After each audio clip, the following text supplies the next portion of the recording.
Leo tuko katika mradi wetu wa TAZA. Tupo katika kuangalia progress ya mradi kiujumla. Tumeangalia, tumekagua, mradi unaendelea vizuri.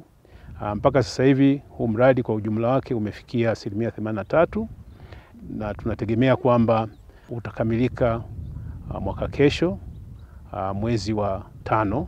Ni muhimu kwamba ukamilika kipindi hicho kwa sababu huu mradi tunautegemea. Kwa hivi karibuni mmeona kwamba kuna hii mikoa ambayo iko pembezoni, ambayo iko mbali na vyanzo vya uzalishaji, vinakuwa na umeme ambao hauko stable.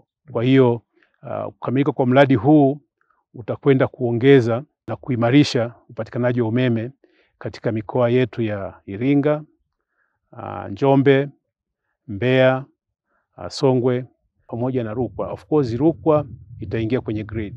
Mradi huu unakwenda kuongeza biashara ya umeme miongoni mwa nchi hizi za Afrika Mashariki pamoja na nchi za Kusini. Huu mradi wa TAZA ni mradi ambao unatekelezwa na serikali kwa kushirikiana na wadau wetu wa maendeleo, washirika wetu wa maendeleo, World Bank, lakini vile vile European Union pamoja na shirika la maendeleo la Ufaransa. Huu mradi kwa ujumla wake unagharimu dola za Kimarekani 584. Ni mradi muhimu sana.